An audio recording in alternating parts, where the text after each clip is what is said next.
IELTS 14, Tests 1 to 4. Published by Cambridge University Press and Uckles 2019. This recording is copyright. Test 1. You will hear a number of different recordings and you will have to answer questions on what you hear. There will be time for you to read the instructions and questions, and you will have a chance to check your work. All the recordings will be played once only. The test is in 4 sections. At the end of the test, you will be given 10 minutes to transfer your answers to an answer sheet. Now turn to Section 1.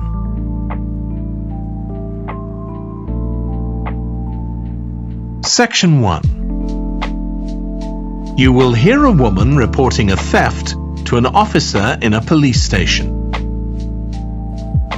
First, you have some time to look at questions 1 to 3.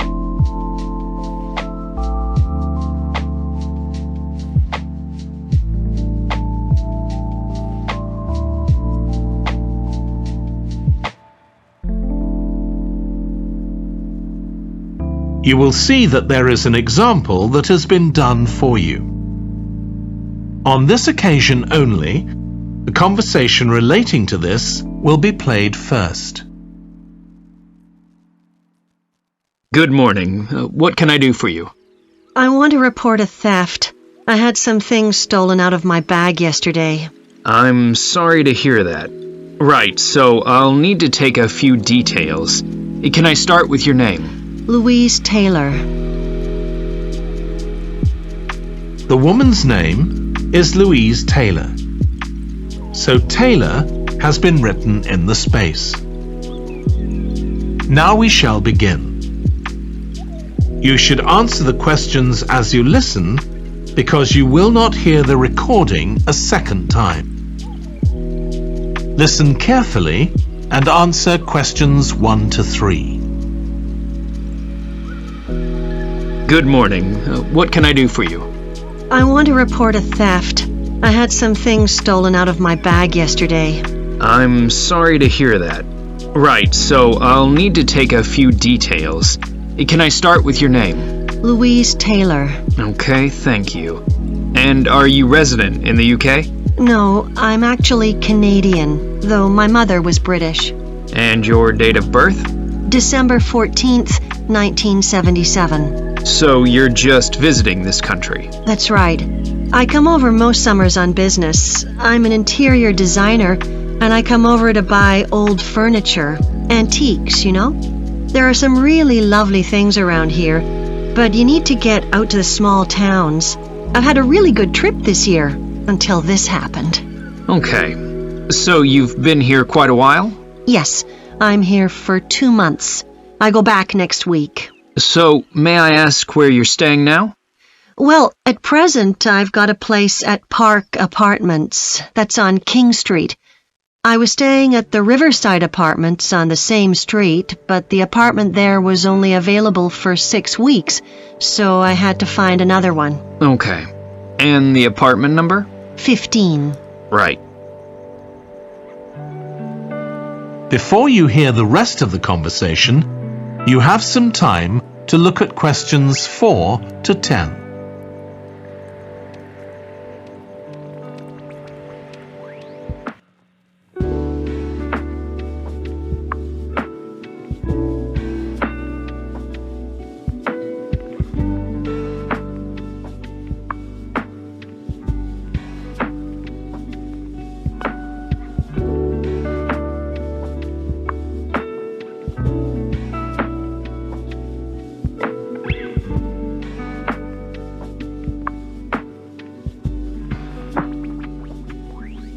Now listen and answer questions 4 to 10. Now, I need to take some details of the theft. So, you said you had some things stolen out of your bag? That's right. And were you actually carrying the bag when the theft took place? Yes. I really can't understand it. I had my backpack on, and I went into a supermarket to buy a few things, and when I opened it up, my wallet wasn't there. And what did your wallet have in it? Well, fortunately, I don't keep my credit cards in that wallet. I keep them with my passport in an inside compartment in my backpack, but there was quite a bit of cash there. About 250 pounds sterling, I should think. I withdrew 300 pounds from my account yesterday, but I did a bit of shopping, so I must have already spent about 50 pounds of that. Okay. At first I thought, oh, I must have left the wallet back in the apartment. But then I realized my phone had gone as well. It was only a week old, and that's when I realized I'd been robbed. Anyway, at least they didn't take the keys to my rental car. Yes. So you say the theft occurred yesterday? Yes. So that was September the 10th? And do you have any idea at all of where or when the things might possibly have been stolen? Well, at first I couldn't believe it because the bag had been on my back ever since I left the apartment after lunch. It's just a small backpack, but I generally use it when I'm traveling because it seems safer than a handbag. Anyway, I met up with a friend, and we spent a couple of hours in the museum. But I do remember that as we were leaving there, at about 4 o'clock, a group of young boys ran up to us, and they were really crowding round us, and they were asking us what time it was. Then, all of a sudden, they ran off. Can you remember anything about them? The one who did most of the talking was wearing a t-shirt with a picture of something. Let's see. A tiger. Right. Any idea of how old he might have been? Around 12 years old? And can you remember anything else about his appearance? Not much. He was quite thin. Color of hair? I do remember that. He was blonde. All the others were dark-haired. And any details of the others? Not really. They came and went so quickly. Right. So what I'm going to do now is give you a crime reference number so you can contact your insurance company. So this is 10 digits. 87954-82361. Thank you. So, should I contact... That is the end of section 1. You now have half a minute to check your answers.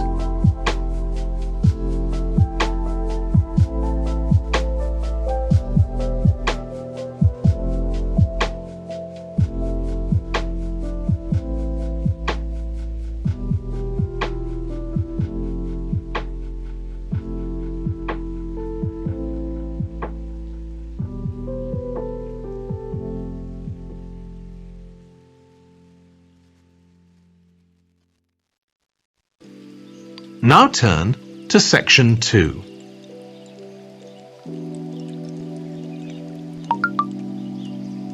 Section 2. You will hear a manager giving a welcome talk to a group of apprentices who are starting their training at the company. First, you have some time to look at questions 11 to 14.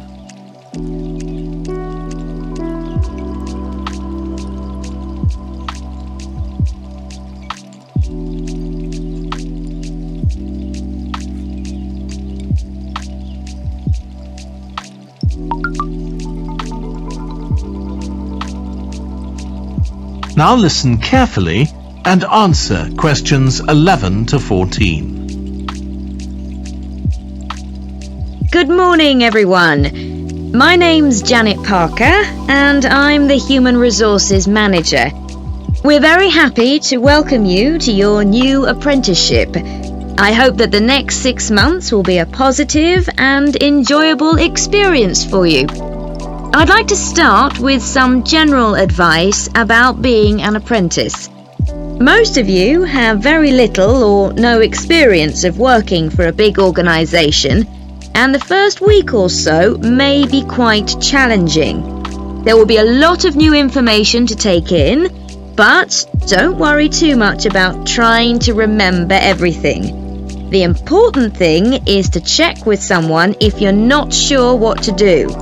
You'll find your supervisor is very approachable and won't mind explaining things or helping you out. You're here to learn, so make the most of that opportunity. You'll be spending time in different departments during your first week, so make an effort to talk to as many people as possible about their work.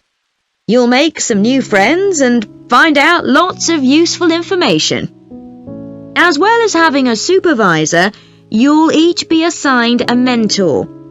This person will be someone who's recently completed an apprenticeship, and you'll meet with them on a weekly basis.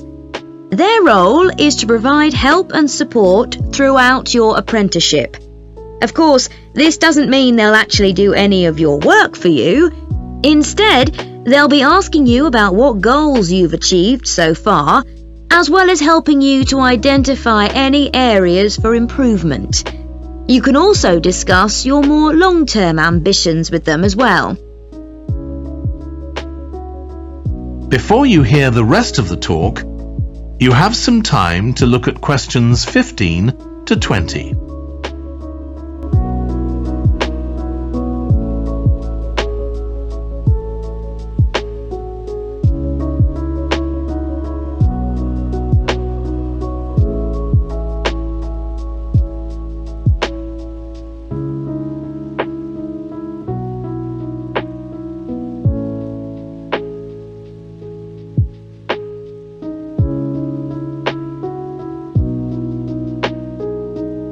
Now listen and answer questions 15 to 20. Now, I just want to run through a few company policies for our apprenticeship scheme with you.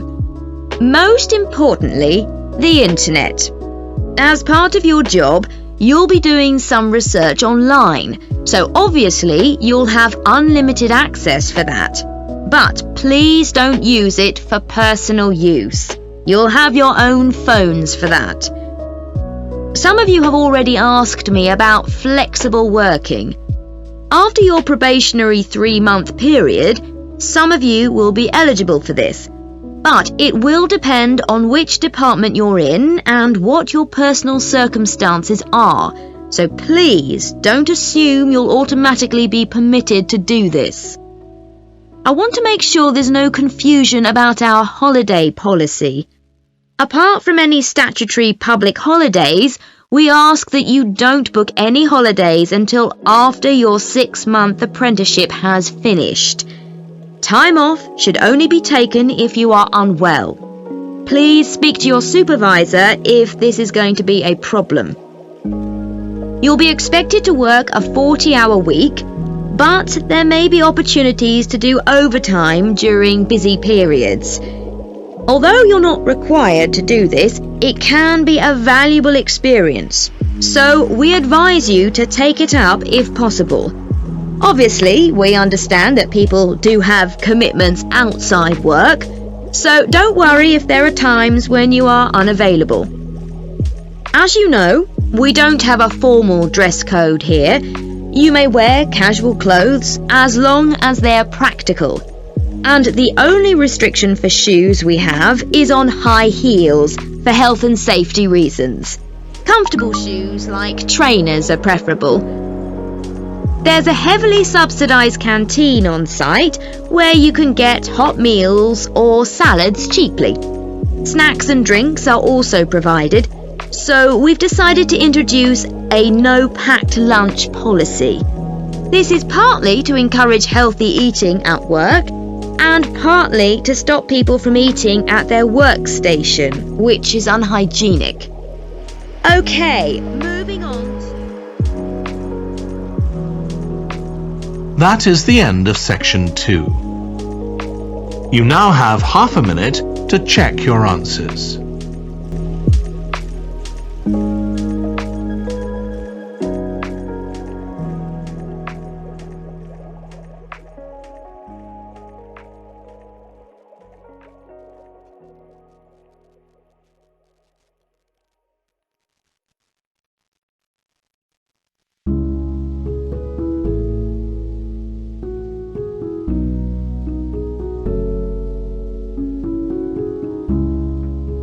Now turn to Section 3.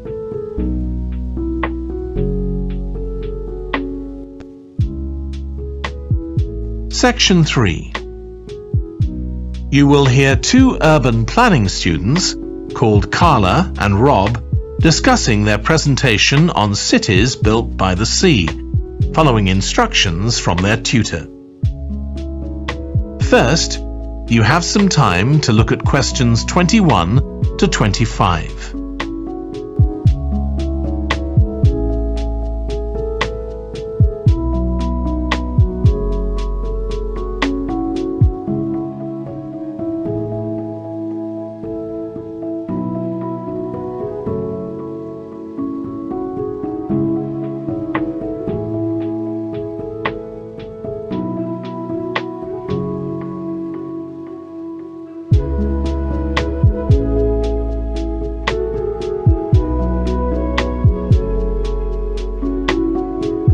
Now listen carefully and answer questions 21 to 25. Okay, so what I'd like you to do now is to talk to your partner about your presentations on urban planning. You should have done most of the reading now, so I'd like you to share your ideas and talk about the structure of your presentation and what you need to do next. Okay, Rob, I'm glad we chose quite a specific topic, cities built next to the sea. It made it much easier to find relevant information. Yeah, and cities are growing so quickly. I mean, we know that more than half the world's population lives in cities now. Yeah, though that's all cities, not just ones on the coast.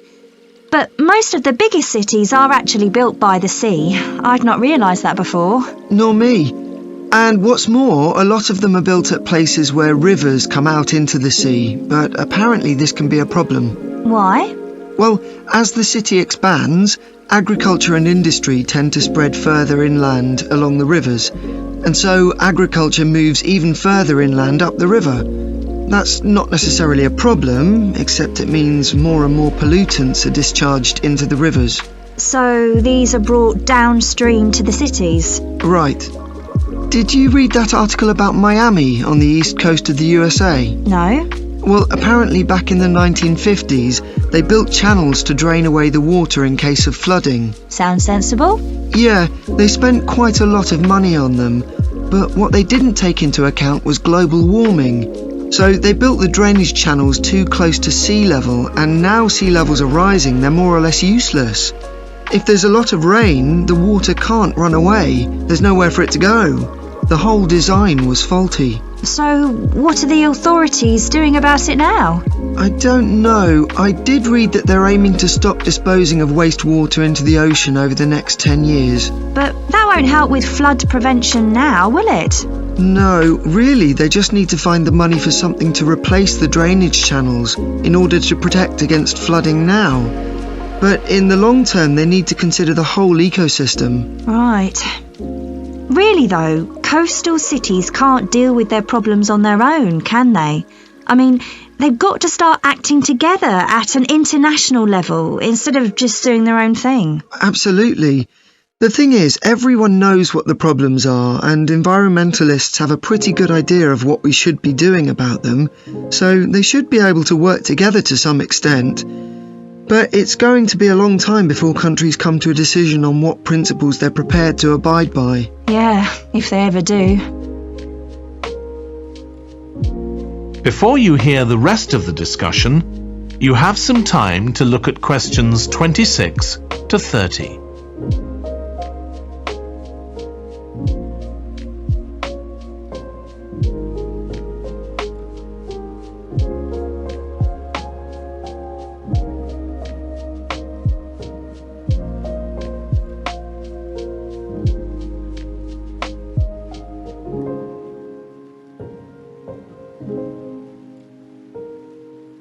Now listen and answer questions 26 to 30. So, I think we've probably got enough for our presentation. It's only 15 minutes. Okay, so I suppose we'll begin with some general historical background about why coastal cities were established. but we don't want to spend too long on that. The other students will already know a bit about it. It's all to do with communications and so on. Yes. We should mention some geographical factors, things like wetlands and river estuaries and coastal erosion and so on. We could have some maps of different cities with these features marked. On a handout, you mean? Or some slides everyone can see? Yeah, that'd be better. It'd be good to go into past mistakes in a bit more detail. Did you read that case study of the problems there were in New Orleans with flooding a few years ago? Yes, we could use that as the basis for that part of the talk. I don't think the other students will have read it, but they'll remember hearing about the flooding at the time. Okay. So that's probably enough background. So then we'll go on to talk about what action's been taken to deal with the problems of coastal cities. Okay. What else do we need to talk about? Maybe something on future risks, looking more at the long term if populations continue to grow? Yeah, we'll need to do a bit of work there.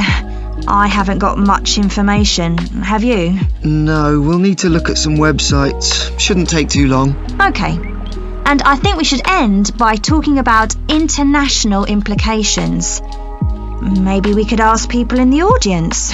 We've got people from quite a lot of different places. That'd be interesting, if we have time, yes. So now, should we go... That is the end of section 3. You now have half a minute to check your answers.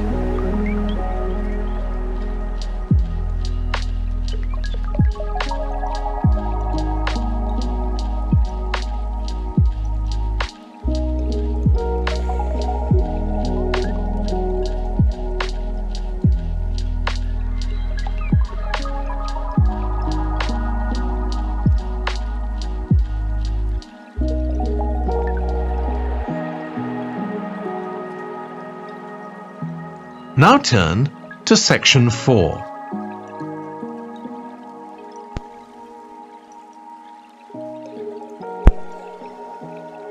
You will hear part of a lecture on renewable energy that uses the power of the sea. First, you have some time to look at questions 31 to 40.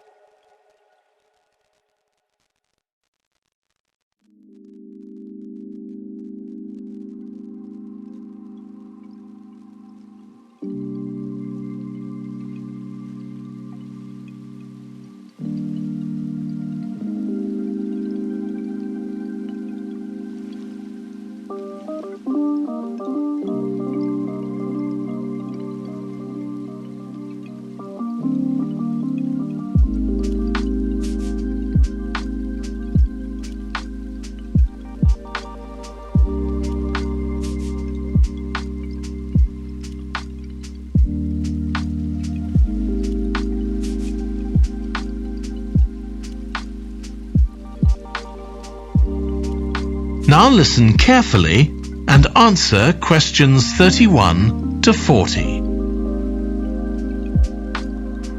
Producing enough energy to meet our needs has become a serious problem. Demand is rising rapidly because of the world's increasing population and expanding industry. Burning fossil fuels like gas, coal and oil seriously damages the environment, and they'll eventually run out. For a number of years now, scientists have been working out how we can derive energy from renewable sources, such as the sun and wind, without causing pollution. Today, I'll outline marine renewable energy, also called ocean energy, which harnesses the movement of the oceans. Marine renewable energy can be divided into 3 main categories: wave energy, tidal energy, and ocean thermal energy conversion. And I'll say a few words about each one. First, wave energy. Numerous devices have been invented to harvest wave energy, with names such as Wave Dragon, the Penguin, and Mighty Whale. And research is going on to try and come up with a really efficient method. This form of energy has plenty of potential, as the source is constant, and there's no danger of waves coming to a standstill. Electricity can be generated using onshore systems, using a reservoir, or offshore systems. But the problem with ocean waves is that they're erratic, with the wind making them travel in every direction. This adds to the difficulty of creating efficient technology. Ideally, all the waves would travel smoothly and regularly along the same straight line. Another drawback is that sand and other sediment on the ocean floor might be stopped from flowing normally, which can lead to environmental problems.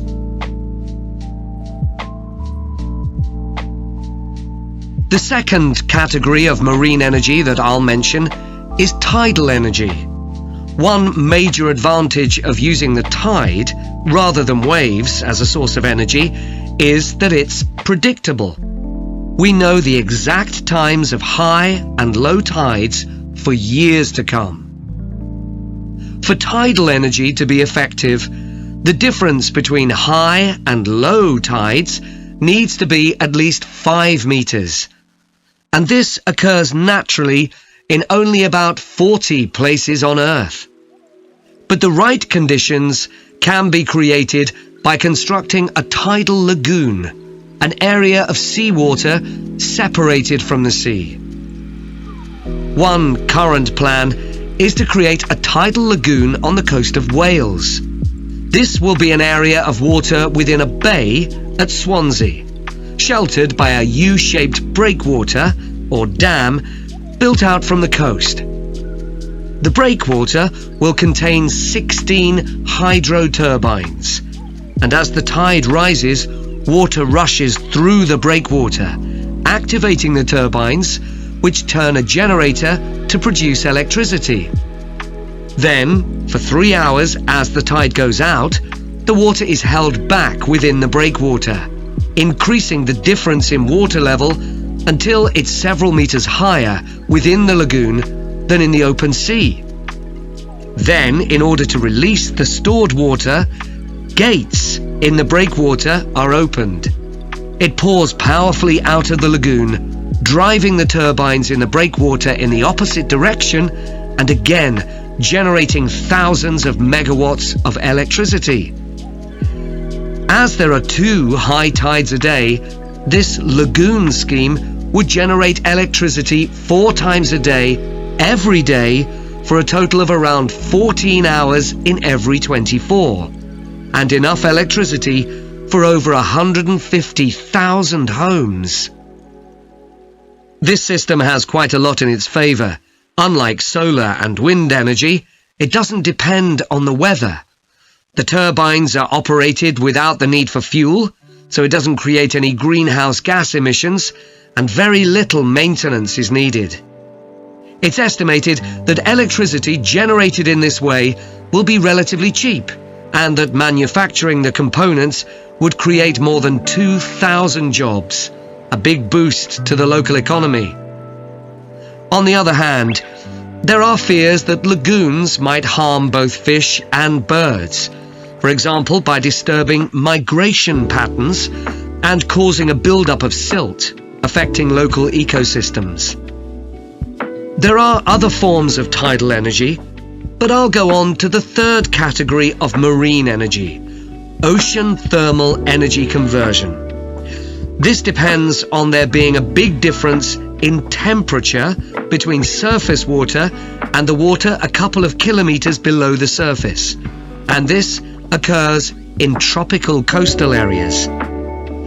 The idea is to bring cold water up to the surface using a submerged pipe. The concept dates back to 1881. That is the end of section 4. You now have half a minute to check your answers.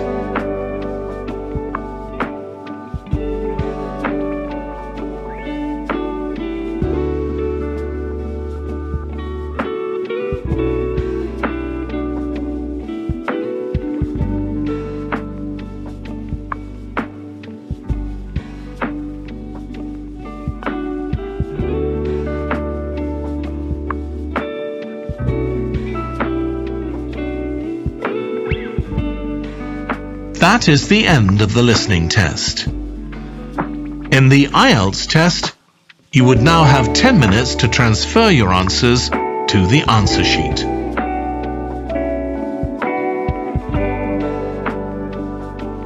Test 2. You will hear a number of different recordings and you will have to answer questions on what you hear. There will be time for you to read the instructions and questions, and you will have a chance to check your work. All the recordings will be played once only. The test is in 4 sections. At the end of the test, you will be given 10 minutes to transfer your answers to an answer sheet. Now turn to Section 1.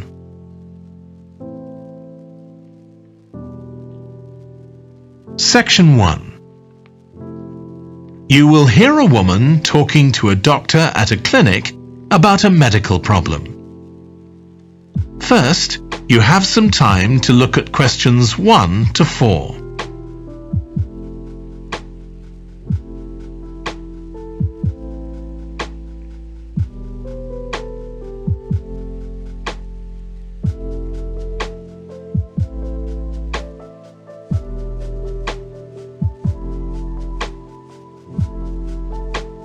You will see that there is an example that has been done for you. On this occasion only, the conversation relating to this will be played first.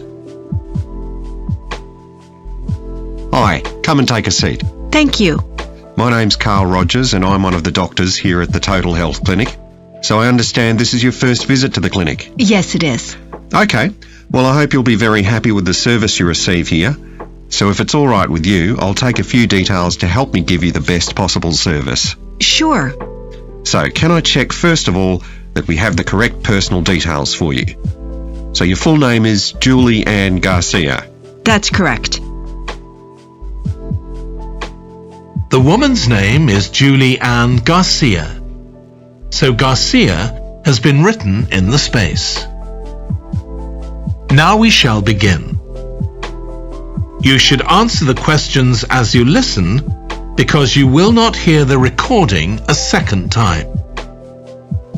Listen carefully and answer questions 1 to 4. Hi, come and take a seat. Thank you. My name's Carl Rogers and I'm one of the doctors here at the Total Health Clinic. So I understand this is your first visit to the clinic. Yes, it is. Okay, well I hope you'll be very happy with the service you receive here. So if it's all right with you, I'll take a few details to help me give you the best possible service. Sure. So can I check first of all that we have the correct personal details for you? So your full name is Julie Ann Garcia. That's correct. Perfect. And can I have a contact phone number?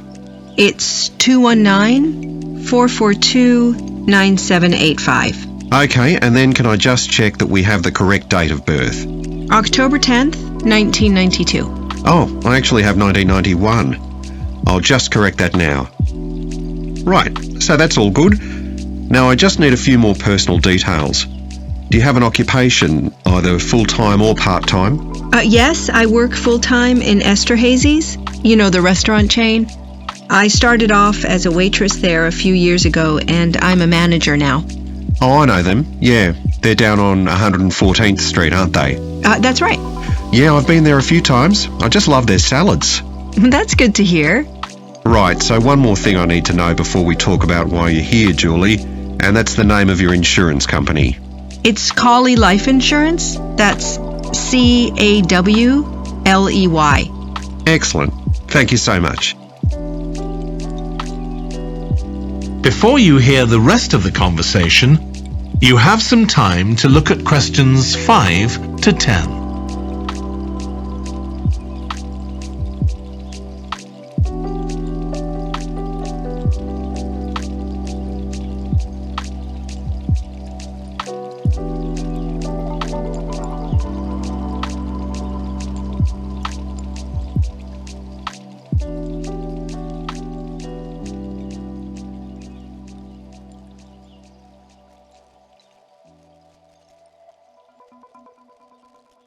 Now listen and answer questions 5 to 10. Now, Julie, let's look at how we can help you. So tell me a little about what brought you here today. Well, I've been getting a pain in my knee, the left one. Not very serious at first, but it's gotten worse, so I thought I ought to see someone about it. That's certainly the right decision. So how long have you been aware of this pain? Is it just a few days, or is it longer than that? Longer. It's been worse for the last couple of days, but it's 3 weeks since I first noticed it. It came on quite gradually, though, so I kind of ignored it at first. And have you taken any medication yourself or treated it in any way? Yeah, I've been taking medication to deal with the pain, Tylenol, and that works okay for a few hours, but I don't like to keep taking it. Okay. And what about heat treatment? Have you tried applying heat at all? No, but I have been using ice on it for the last few days. And does that seem to help the pain at all? A little, yes. Good. Now, you look as if you're quite fit normally. I am, yes. So do you do any sport on a regular basis? Yes, I play a lot of tennis. I belong to a club, so I go there a lot. I'm quite competitive, so I enjoy that side of it as well as the exercise, but I haven't gone since this started. Sure. And do you do any other types of exercise? Yeah, I sometimes do a little swimming, but usually just when I'm on vacation. But normally I go running a few times a week, maybe 3 or 4 times. So your legs are getting quite a pounding, but you haven't had any problems up to now? No, not with my legs. I did have an accident last year when I slipped and hurt my shoulder, but that's better now. Excellent. And do you have any allergies? No, none that I'm aware of. And do you take any medication on a regular basis? Well, I take vitamins, but that's all. I'm generally very healthy. Okay, well let's have a closer look and see what might be causing this problem. If you can just get up. That is the end of section 1. You now have half a minute to check your answers.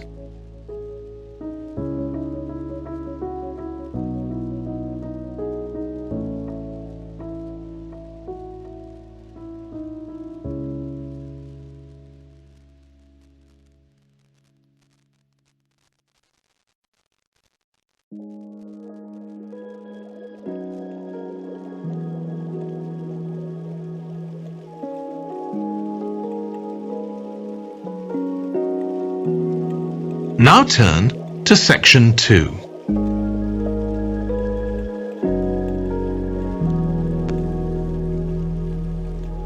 Section 2. You will hear a guide talking to a group of tourists who are about to visit an English castle. First, you have some time to look at questions 11 to 15.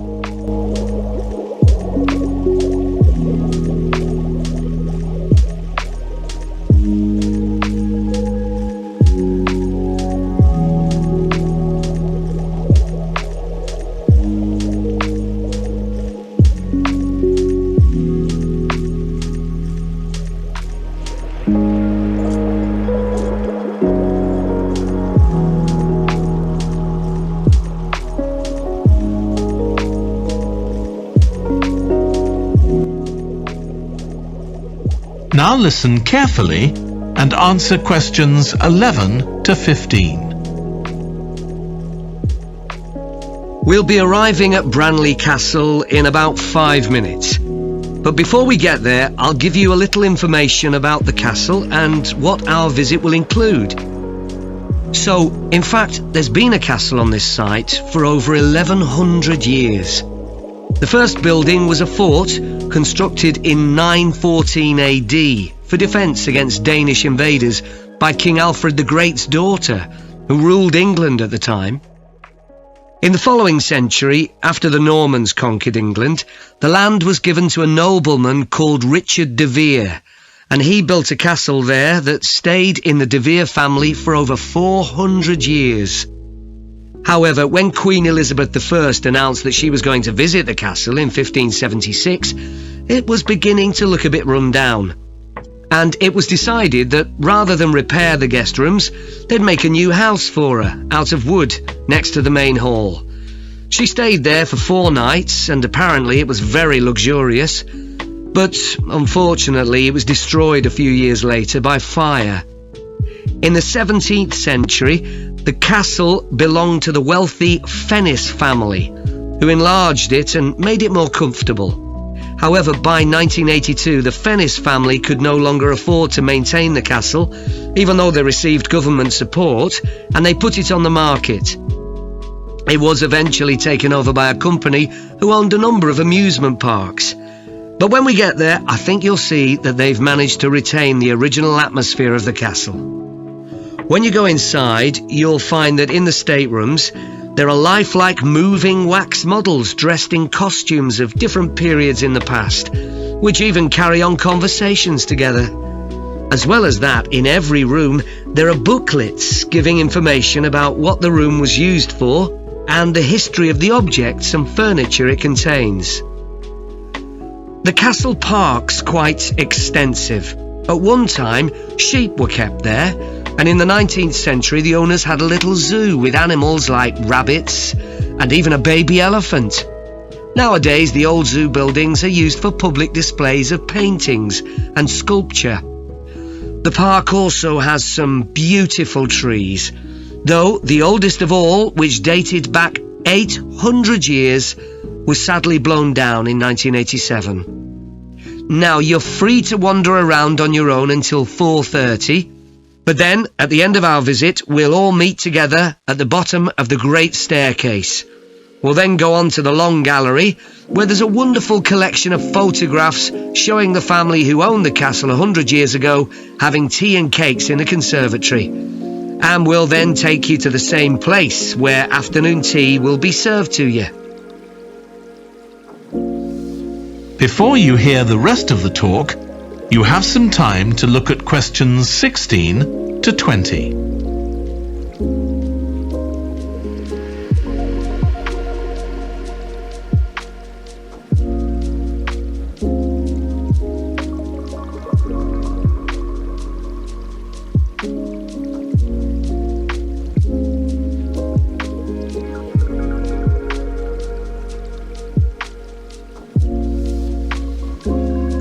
Now listen and answer questions 16 to 20.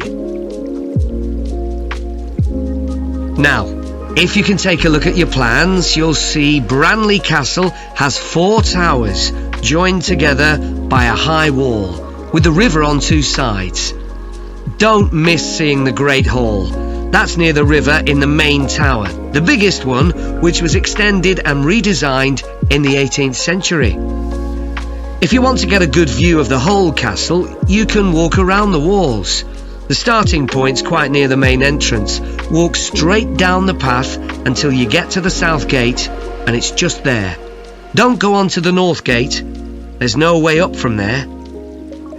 There'll shortly be a show in which you can see archers displaying their skill with a bow and arrow. The quickest way to get there is to take the first left after the main entrance and follow the path past the bridge. Then you'll see it in front of you at the end. If you like animals, there's also a display of hunting birds, falcons and eagles and so on. If you go from the main entrance in the direction of the south gate, but turn right before you get there instead of going through it, you'll see it on your right, past the first tower. At 3 p.m, there's a short performance of traditional dancing on the outdoor stage. That's right at the other side of the castle from the entrance and over the bridge. It's about 10 minutes walk or so. And finally, the shop.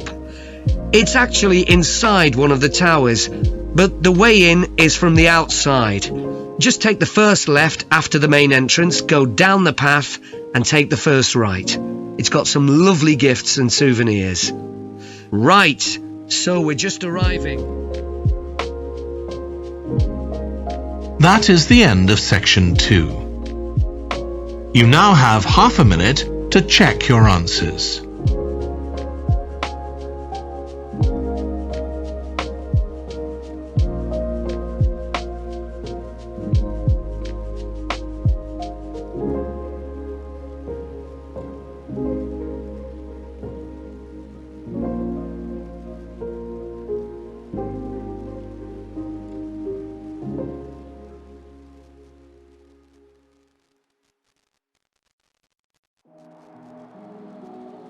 Now turn to Section 3.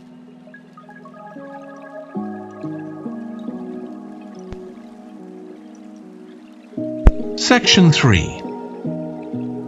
You will hear two environmental science students called Rosie and Martin discussing their presentation on an extinct animal called the woolly mammoth with their tutor. First, you have some time to look at questions 21 to 24.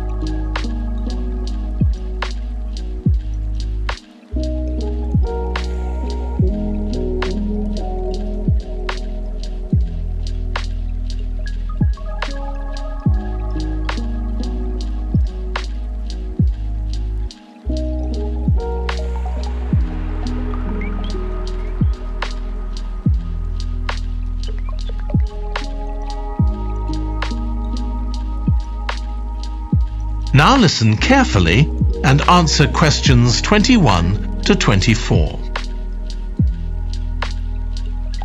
So, Rosie and Martin, let's look at what you've got for your presentation on woolly mammoths.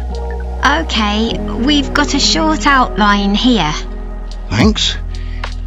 So, it's about a research project in North America. Yes, but we thought we needed something general about woolly mammoths in our introduction to establish that they were related to our modern elephant and they lived thousands of years ago in the last ice age.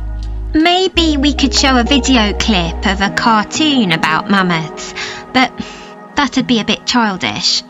Or we could have a diagram. It could be a timeline to show when they lived, with illustrations. Or we could just show a drawing of them walking in the ice. No, let's go with your last suggestion. Good.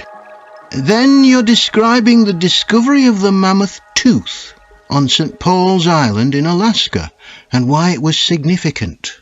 Yes, the tooth was found by a man called Russell Graham. He picked it up from under a rock in a cave. He knew it was special. For a start, it was in really good condition, as if it had been just extracted from the animal's jawbone. Anyway, they found it was 6,500 years old. So why was that significant? Well, the mammoth bones previously found on the North American mainland were much less recent than that, so this was really amazing. Then we're making an animated diagram to show the geography of the area in prehistoric times. So, originally, St. Paul's Island wasn't an island. It was connected to the mainland, and mammoths and other animals, like bears, were able to roam around the whole area. Then the climate warmed up and the sea level began to rise, and the island got cut off from the mainland. So those mammoths on the island couldn't escape. They had to stay on the island. And in fact, the species survived there for thousands of years after they'd become extinct on the mainland. So why do you think they died out on the mainland? No one's sure. Anyway, next we'll explain how Graham and his team identified the date when the mammoths became extinct on the island. They concluded that the extinction happened 5,600 years ago, which is a very precise time for a prehistoric extinction. It's based on samples they took from mud at the bottom of a lake on the island. They analysed it to find out what had fallen in over time. Bits of plants, volcanic ash, and even DNA from the mammoths themselves. It's standard procedure, but it took nearly 2 years to do. Before you hear the rest of the discussion, you have some time to look at questions 25 to 30.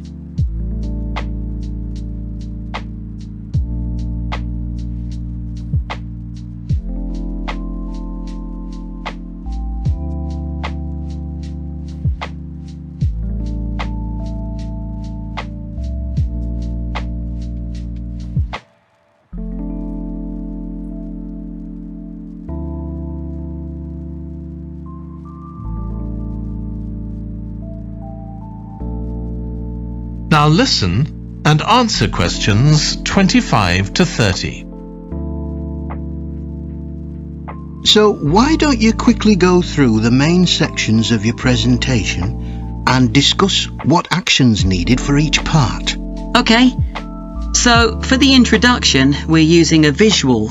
So once we've prepared that, we're done. I'm not sure. I think we need to write down all the ideas we want to include here, not just rely on memory. How we begin the presentation is so important. You're right. The discovery of the mammoth tooth is probably the most dramatic part, but we don't have that much information, only what we got from the online article. I thought maybe we could get in touch with the researcher who led the team and ask him to tell us a bit more. Great idea. What about the section with the initial questions asked by the researchers? We've got a lot on that, but we need to make it interesting. We could ask the audience to suggest some questions about it, and then see how many of them we can answer. I don't think it would take too long. Yes, that would add a bit of variety. Then the section on further research carried out on the island, analysing the mud in the lake. I wonder if we've actually got too much information here. Should we cut some? I don't think so, but it's all a bit muddled at present. Yes, maybe it would be better if it followed a chronological pattern. I think so. The findings and possible explanations section is just about ready, but we need to practice it so we're sure it won't overrun. I think it should be okay, but yes, let's make sure. In the last section, relevance to the present day, you've got some good ideas, but this is where you need to move away from the ideas of others and give your own viewpoint. Okay, we'll think about that. Now, shall we show you something? That is the end of section 3. You now have half a minute to check your answers.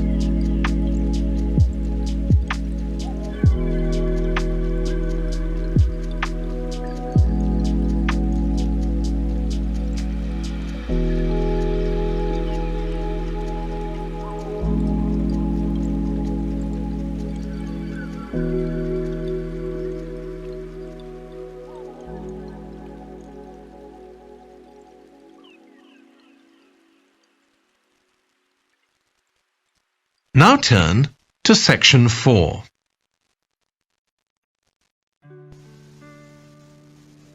Section 4. You will hear a lecture about the history of weather forecasting. First, you have some time to look at questions 31 to 40.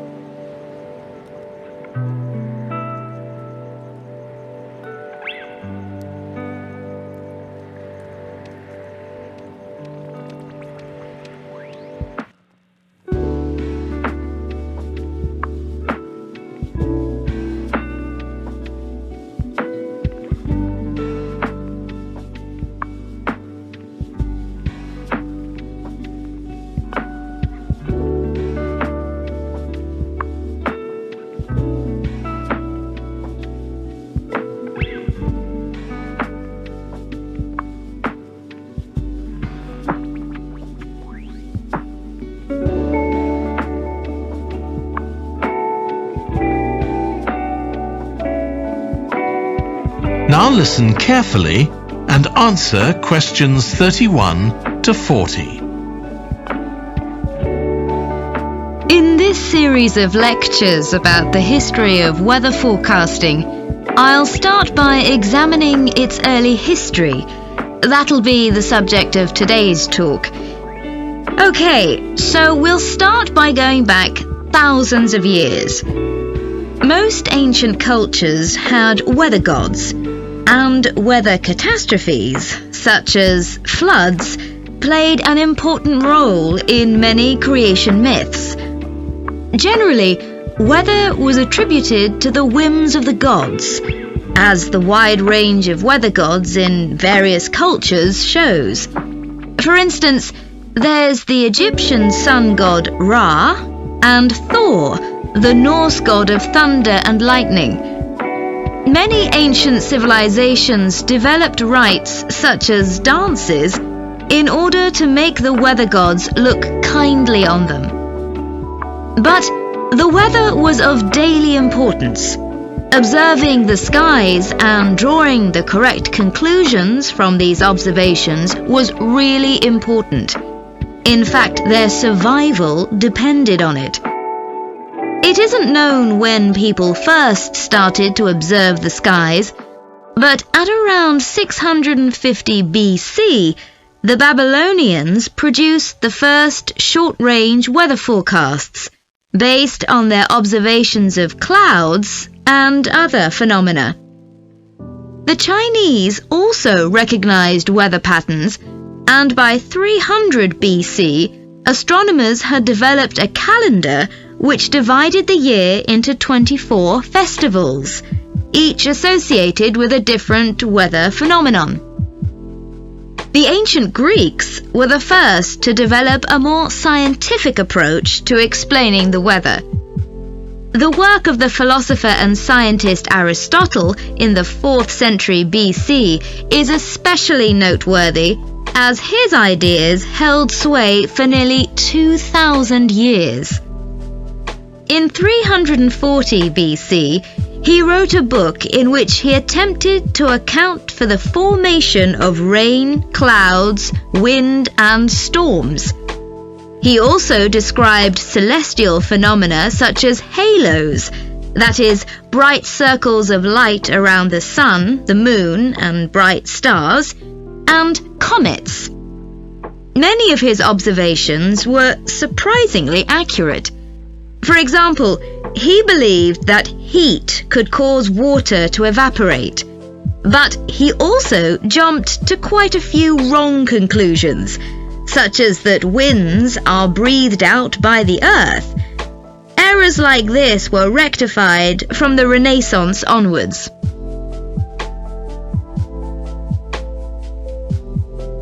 For nearly 2,000 years, Aristotle's work was accepted as the chief authority on weather theory. Alongside this, though, in the Middle Ages, weather observations were passed on in the form of proverbs, such as red sky at night, shepherd's delight, red sky in the morning, shepherd's warning. Many of these are based on very good observations and are accurate, as contemporary meteorologists have discovered. For centuries, any attempt to forecast the weather could only be based on personal observations. But in the 15th century, scientists began to see the need for instruments. Until then, the only ones available were weather vanes to determine the wind direction and early versions of rain gauges. One of the first, invented in the 15th century, was a hygrometer, which measured humidity. This was one of many inventions that contributed to the development of weather forecasting. In 1592, the Italian scientist and inventor Galileo developed the world's first thermometer. His student Torricelli later invented the barometer, which allowed people to measure atmospheric pressure. In 1648, the French philosopher Pascal proved that pressure decreases with altitude. This discovery was verified by English astronomer Halley in 1686, and Halley was also the first person to map trade winds. This increasing ability to measure factors related to weather helped scientists to understand the atmosphere and its processes better, and they started collecting weather observation data systematically. In the 18th century, the scientist and politician Benjamin Franklin carried out work on electricity and lightning in particular, but he was also very interested in weather and studied it throughout most of his life. It was Franklin who discovered that storms generally travel from west to east. In addition to new meteorological instruments, other developments contributed to our understanding of the atmosphere. People in different locations began to keep records, and in the mid-19th century, the invention of the telegraph made it possible for these records to be collated. This led, by the end of the 19th century, to the first weather services.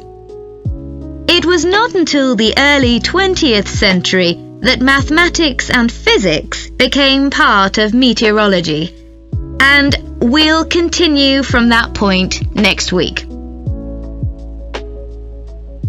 That is the end of section 4.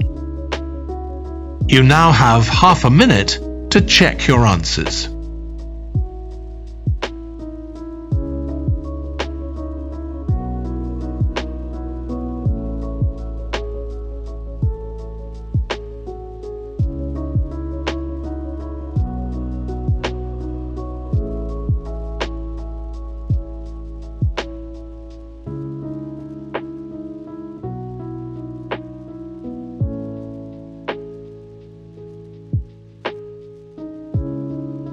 That is the end of the listening test. In the IELTS test, you would now have 10 minutes to transfer your answers to the answer sheet.